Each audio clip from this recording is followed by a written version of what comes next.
Assalamualaikum warahmatullahi wabarakatuh. Perkenalkan kami dari kelompok 4 akan membahas sintesis protein yaitu bab transkripsi dan juga translasi. Perkenalkan saya Gigi Febriana Biyuda. Saya Keti Anandita. Saya Anissa Dinda Puspita. Saya Rahmadi Horunisa. Saya Siti Najmega Mariatul Kudus.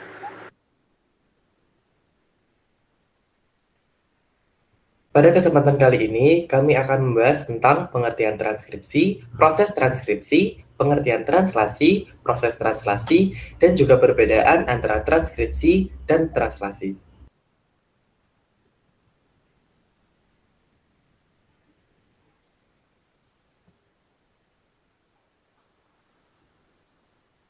Pengertian dari transkripsi yaitu proses penyalinan kode genetik dari cetakan DNA kepada mRNA yang akan terjadi di dalam inti sel. Pada transkripsi, DNA digunakan sebagai cetakan untuk sintesis protein. Transkripsi hanya akan terjadi pada satu untai rantai DNA yang mengandung kelompok gen tertentu saja.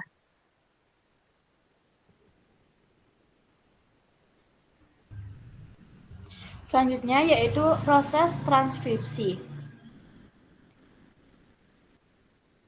Proses transkripsi berlangsung di dalam sitoplasma dengan diawali proses pembukaan rantai ganda yang dimiliki oleh DNA dengan bantuan enzim RNA polimerase. Transkripsi memiliki 3 tahap, yaitu 1. Inisiasi, 2. Elongasi, 3. Terminasi. Yang pertama yaitu inisiasi, di pada RNA polimerase terikat pada untaian DNA yang disebut promoter yang ditemukan di dekat awal dari suatu gen. Setiap gen mempunyai promoternya sendiri. Setelah terikat, RNA polimerase memisahkan untaian ganda DNA, menyediakan template atau cetakan untaian tunggal yang siap untuk ditranskripsi. Yang kedua yaitu elongasi. Satu untaian DNA, untaian cetakan bertindak sebagai cetakan untuk digunakan oleh enzim RNA polimerase. Sambil membaca cetakan ini, RNA polimerase membentuk molekul RNA keluar dari nukleotida, membuat sebuah rantai yang tumbuh dari 5 ke 3. RNA transkripsi membawa informasi yang sama dari untaian DNA non-template atau coding. Yang ketiga yaitu terminasi, yaitu urutan ini memberikan sinyal bahwa transkripsi RNA telah selesai. Setelah ditranskripsi, RNA polimerase melepaskan hasil transkripsi RNA.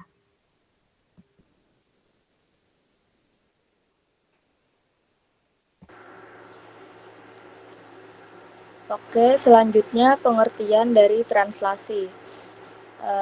Translasi merupakan suatu proses penerjemahan kode DNA sehingga menghasilkan rantai polipeptida penyusun protein.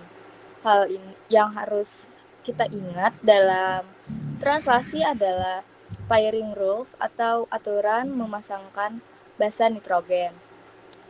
Pada translasi, A pada mRNA akan berkaitan dengan U pada tRNA. U pada mRNA akan berkaitan dengan A pada tRNA. G pada mRNA akan berkaitan dengan C pada tRNA. Dan C pada mRNA akan berkaitan dengan G pada tRNA.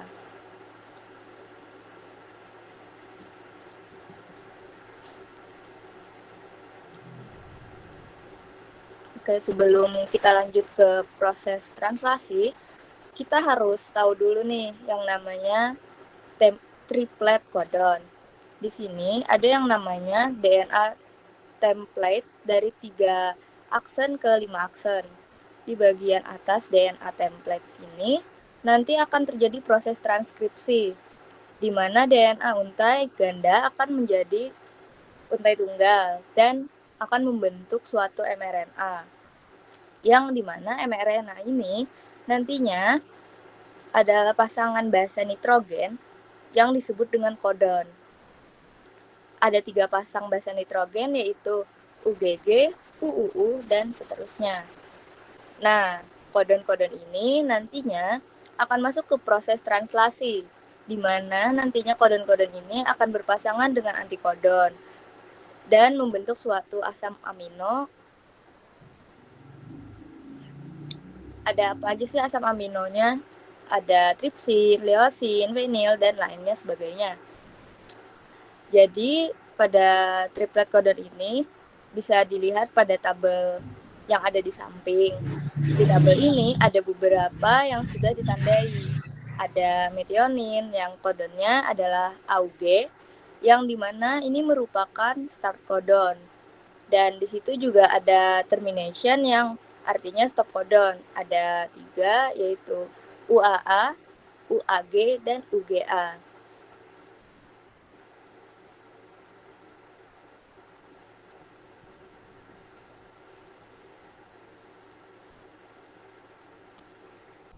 Selanjutnya adalah proses translasi atau tahapan translasi. Terdapat 3 tahapan translasi, yaitu inisiasi, elongasi, dan juga terminasi. Namun, proses translasi ini biasanya diawali dengan proses aktivasi, yaitu pelekatan antara tRNA dengan asam amino. Tiap asam amino digabungkan dengan tRNA yang sesuai dengan enzim aminoasiasil tRNA sintase. Ribosom memudahkan pelekatan yang spesifik antara antikodon dengan kodon mRNA selama sintesis protein berlangsung.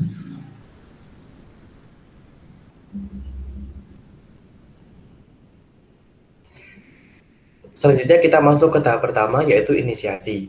Tahapan inisiasi dari translasi membawa bersama-sama mRNA, yaitu sebuah tRNA yang memuat asam amino pertama dari polipeptida dan 2 subunit ribosom. Pertama, subunit ribosom kecil mengikatkan diri pada mRNA dan juga tRNA inisiator khusus. Lalu, subunit ribosom kecil melekat pada segmen leader pada ujung 5 atau biasa disebut upstream dari mRNA. Pada arah downstream dari mRNA, terdapat kodon inisiasi yaitu AUG yang merupakan kode dari kodon start yang memberikan sinyal dimulainya proses translasi. tRNA inisiator yang membawa asam amino metionin melekat pada kodon inisiasi atau kodon start.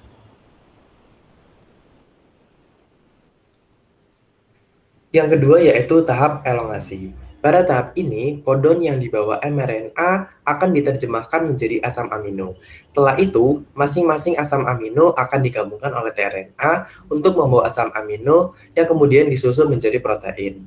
Gabungan dari asam amino tersebut akan membentuk rantai yang disebut rantai polipeptida.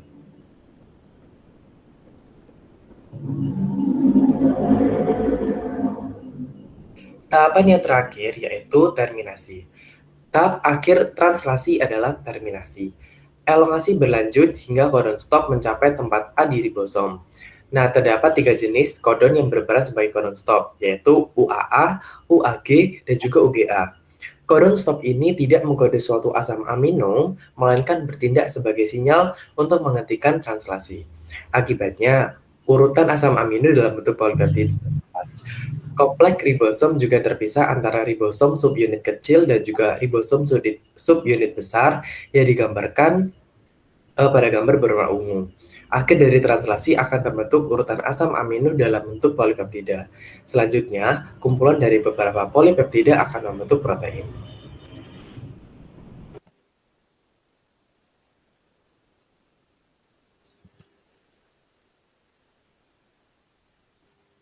Nah, di sini ada perbedaan antara transkripsi dan translasi. Ada 5 poin. Yang pertama, untuk transkripsi adalah membentuk dRNA di dalam ribosom, dan untuk translasi penerjemahan kode yang dibawa oleh DNA. Kedua, untuk transkripsi penduplikasian DNA oleh mRNA, dan untuk translasi penerjemahan kode yang dilakukan oleh mRNA. Dan ketiga, untuk transkripsi pembentukan asam-asam amino, dan untuk translasi penduplikasian DNA membentuk dRNA. Dan poin keempat, untuk transkripsi penduplikasian DNA membentuk dRNA yang berlangsung di inti. Dan untuk translasi penerjemahan kode yang dibawa oleh dRNA oleh tRNA. Dan yang terakhir adalah poin kelima, untuk penerjemahan kode dRNA oleh tRNA, dan untuk translasi penduplikasian DNA membentuk dRNA.